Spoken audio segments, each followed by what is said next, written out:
What? It's already morning. When I opened my eyes to see the bright morning sun coming in through the window, I was thirsty. I'm John, a 28-year-old man who works for an advertising company, and am just an ordinary single man. We held a business party yesterday. Maybe I had too much to drink. Nothing comes to mind. My tie and luggage were haphazardly thrown on the floor when I finally woke up my sluggish body, which still had some. Since it was our first party in a long time, maybe I had let go a bit too much. I was standing there in a trance with a crushing hangover, headache when my cell phone called out of nowhere. It was Bob, my coworker, who called. "Good morning, John. After last night, are you okay?" The sound of Bob's voice on the other end of the phone suggested that he had discovered something funny. Perhaps I did make a mistake. To be honest, this hangover is making me a little lightheaded. Nothing from yesterday night comes to mind. Did I do something strange? No, you don't recall carrying out all of that. My face was getting redder every minute as Bob's comments revealed the truth. I finally met Emma, her junior coworker, during the party last night. She was a sweet 24-year-old junior in the department I worked in before. She was someone I had been avoiding. Emma apparently didn't think it was funny and used this as an excuse to come up to me. "John, don't you think you've been a bit aloof lately? You were there for me once." Yes, I frequently listened to Emma's concerns as a senior in the same field. But it was really annoying that she kept consulting me without taking into account how convenient it was for me. I apologize, but I recently changed departments. And to be honest, I already have too much on my plate. You have a boyfriend, too. Do you think he could be concerned if you're eating alone with another man on a regular basis? Emma insisted on talking to me and inviting me to restaurants and pubs even though she had a partner. As a result of our situations, I paid each time after listening to her grievances.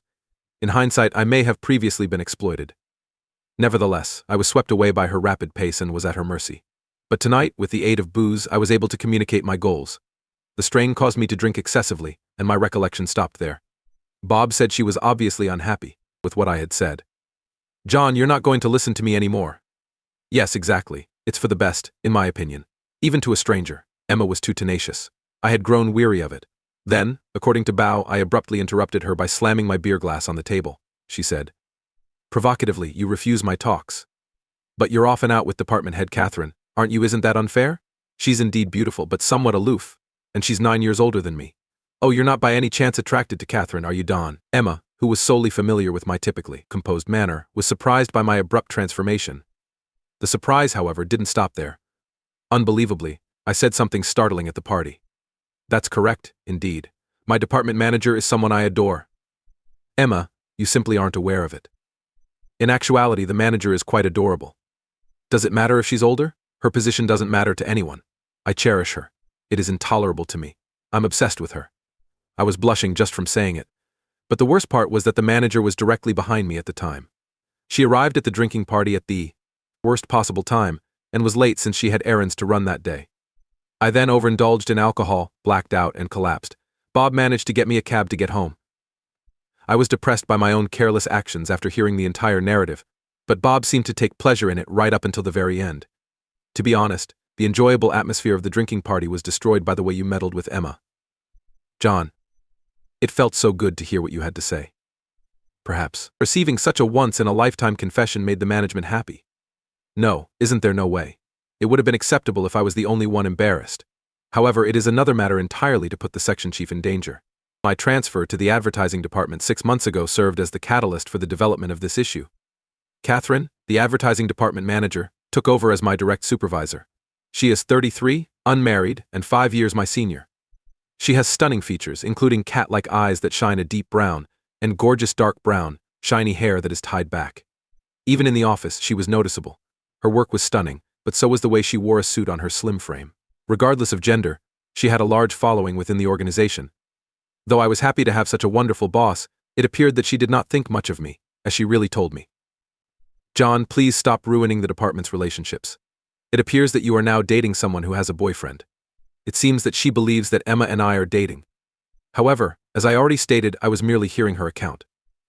The confusion was never resolved because I attempted to clarify the specifics, but she interrupted me and stated, "That's enough. In fact, aside Emma, I have been asked for help on a lot of women's issues. Women just value me as a conversation partner. I'm not popular with them. I was on the verge of giving up on romance because I believed that I might be stuck in this position for the rest of my life. I was a junior in college 7 years ago, which was the last time I dated a lady. Nancy, my ex-girlfriend, abruptly remarked, "I want to break up with you because I found someone I like." I was taken aback when Nancy proposed. "I hope we can remain close friends even though I don't want to be in a romantic relationship anymore. Talking to you, John, makes me feel completely at ease." I smiled and responded, "Let's do that," as I couldn't detest Nancy. Now that I think about it, I was just acting tough, and I may have wanted to show her my positive side. When we broke up, I should have just severed our relationship, but I let my inflated pride get in the way, and now my ex-girlfriend is still manipulating me.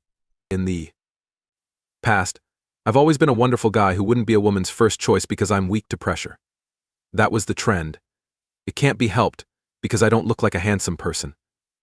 A month after I was put in charge of the advertising division, the manager and I were left in the office one day, as usual, working overtime in an uneasy environment. A customer had asked us to market an art exhibition, and the two of us were making flyers for the gathering. Famous art prints would be on display, while posters and related items would be for sale. There was no one else in the office, so it was unpleasant to work in silence while both of us stared at a computer, trying to design an eye-catching flyer that would persuade clients to buy. I thought it would spark a conversation, so I looked at the manager, who was looking at a postcard with a painting by Monet called Water Lilies, one of the art exhibition's sale items. "It's a beautiful painting," I added, hoping to spark a conversation. In a totally different style from how she usually speaks, she brightened her eyes and started talking joyfully. "Is it not? Monet is an impressionist painter who frequently depicts water lilies in his works. The head of an art museum owns the painting on the postcard." She spent some time talking passionately about Monet. She was normally cool, but this was the first time I saw her talking so much, and I was taken aback by her extensive artistic knowledge. She eventually made a frown, though, as though she had realized something, blushing and looking down as she murmured, "I'm sorry I talked too much, you're apologizing, but why?" I inquired. I thought her explanation was fascinating because I had no idea what type of painting moment it was. In my heart, I also found it adorable that our division chief became so animated while discussing her passions.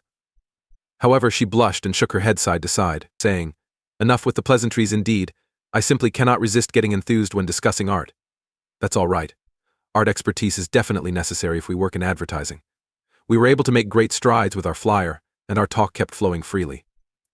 And inquired, "Want to grab a drink with the manager?" I believed that since we had become more comfortable with one another, drinking would strengthen our bond even more. At first, the manager gave me a doubtful glance. "Well, don't you have a relationship with Emma, your less experienced colleague? You're not going to approach an older woman like me, are you?" "No, not at all. Emma talks to me, but she is completely enamored with her lover." "Really? That's all right. I'm not a woman like that. We'll have our drink, and then head straight home, despite the manager's initial weariness." We managed to have a drink together at a local bar. The manager seemed to enjoy her draft beer and loosened up enough to talk about art as she had before. She had studied art history in college, and I found her stories fascinating. She seemed to finally let her guard down since I made no further advances. As we left the bar, she said, "I had a great time." I too enjoyed spending time with the manager. From that day forward, the walls between us came down. We were able to work more smoothly while maintaining open communication. Whenever our schedules matched up, we would go for drinks. It became our regular activity. One day the manager opened up to me. "I misunderstood you, John. I've heard from other employees that you often get consulted by female staff about their problems. I had an unfair prejudice against you, and I've been cold towards you." And I truly regret that I smiled and said to the deeply apologetic manager, "No, no worries at all." When someone hears that you're alone with female employees, it's a common assumption. But now I can understand why Emma feels the way she does. Just talking with you, John, is healing in its own way. The manager shared her past trauma with me. "You know how I get really excited and talk non-stop when it comes to art?" My previous partner found that repulsive. He didn't expect me to be so talkative because I appear to be a reserved person. It was a shock when he broke up with me because of that, so I've been trying to keep quiet ever since. Looking back, I've been treating you the same way I was treated. It was wrong of me to form a negative image of you before getting to know you. I never imagined that the manager had such a past. She had been pretending to be someone she wasn't after being rejected for being her true self. I would never do that. That's because I genuinely like the manager just the way she is. Spending time together, she became someone special to me before I knew it. We've managed to understand each other like this, so let's let bygones be bygones. Please, I'd love for you to continue sharing about art with me, and my words made Catherine smile genuinely. Because you're such a good listener, John, you also satisfy my frustrations that I've been holding back for so long, so I'm really grateful. But recently I've been a little worried about you. You've been frequently asked out by Emma, and you're paying for her food, aren't you? Listening to her worries occasionally makes things a little different, in my opinion. You're correct. My relationship with Emma has been causing me stress, so I believe I'm going to take a little break. Up until now, being close to someone was the only way I could discover my sense of value. However, ever since I met Catherine and fell in love, I've developed a desire to spend my limited time with my special someone. That's how I arrived at yesterday night's activities.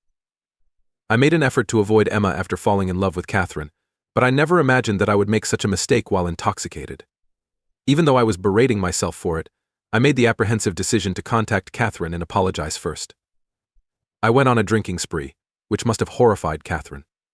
Catherine picked up the phone faster than I thought she would, and I listened to the call tone with a sick sensation in my chest. My careless behavior has gotten you into trouble. Please allow me to go on my knees. I know that an apology won't suffice. Calm down, Wall John. You are not required to do that. Simply relax.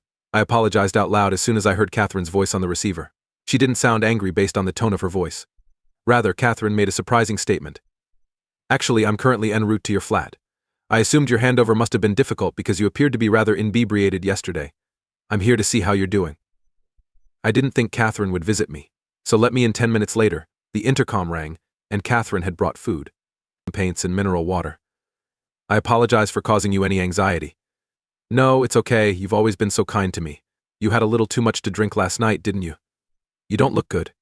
You should get some rest today, Catherine said, reassuring me. But I couldn't get the words "you drank too much" out of my chest.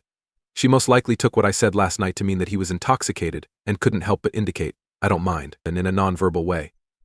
But I wanted to fully express how I felt. Catherine, even though I don't remember anything from yesterday, everything I said at the party is true, huh?